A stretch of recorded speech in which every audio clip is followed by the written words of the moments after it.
Safran, on est un groupe international dans l'aéronautique et dans l'espace. On produit d'abord des moteurs d'avion.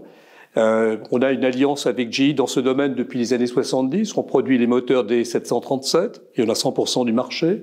On produit les moteurs des A320, et on a une part importante du marché aussi. On produit des trains d'atterrissage, on produit des câblages d'avions. On produit les moteurs d'hélicoptères aussi et divers autres équipements, les intérieurs d'avions et divers autres équipements qu'on trouve dans les avions.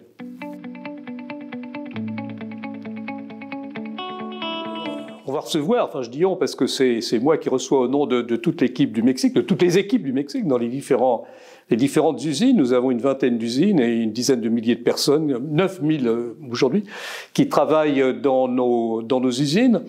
Et je crois que ce prix nous est décerné pour l'effort qu'on a fait pendant la contamination, la période de Covid. À ce moment-là, on s'est interrogé pour savoir de quelle manière on pouvait venir en aide aux Mexicains pour affronter cette situation.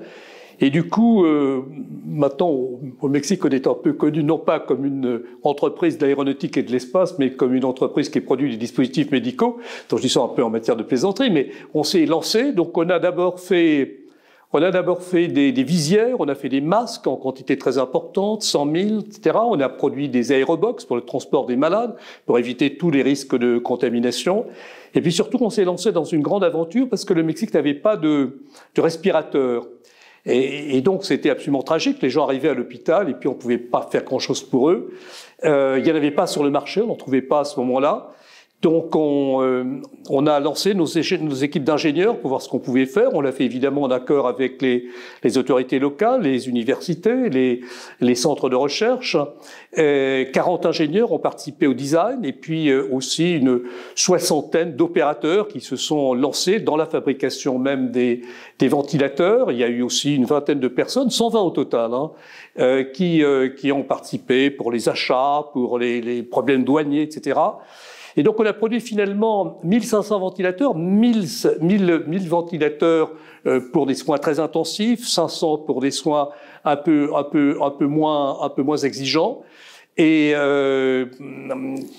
ça a été une aventure pour laquelle maintenant on nous demande de reprendre des pièces détachées. On a dû fabriquer nous-mêmes une centaine des 500 pièces parce qu'on ne les trouvait pas sur le marché. Donc, on s'est très engagé dans cette fabrication.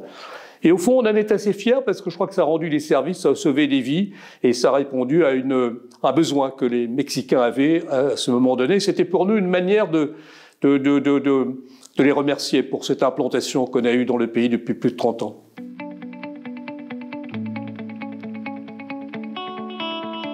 Les prochains challenges, c'est de prendre en compte les grandes priorités du groupe. J'en cite une, entre autres, sur lesquelles on fait beaucoup d'efforts en ce moment, c'est la décarbonisation. Donc on travaille beaucoup pour avancer, parce que le prix, normalement, tel que je l'ai lu, c'est la responsabilité sociétale et environnementale. Donc je cite ça parce que ça paraît correspondre à l'idée du prix.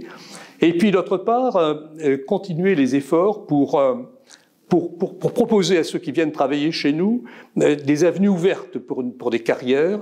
Ils passent souvent d'un secteur informel au secteur formel quand ils viennent travailler chez nous, et il faut qu'on puisse leur proposer une ascension sociale pour illustrer ce que peut faire le groupe. Et c'est vrai qu'aujourd'hui, on a, par exemple, dans une de ces entités qui composent le groupe, on a un président qui est mexicain, et ça prouve vraiment qu'on peut avoir une ascension sociale dans le groupe.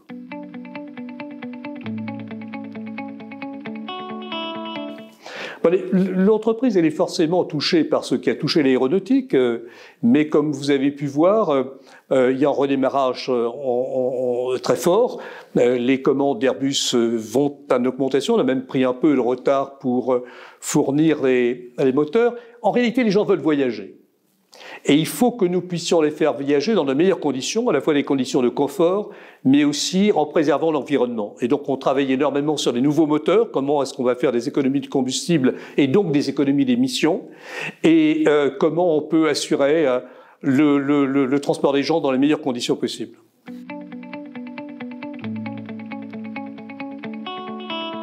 Écoutez, je crois que ces priorités sont des priorités qui sont celles de je dirais, de l'ensemble de l'économie mondiale. On cherche à la fois la satisfaction de l'usager et puis la manière de le faire en affectant le moins possible l'environnement. Et donc on est en contact évidemment permanent avec les chambres de commerce, la chambre de commerce au Mexique qui sera présente ce soir, qui nous a décerné le prix la première fois en décembre dernier, avant qu'une plus grande gloire ne nous échoie avec le prix international.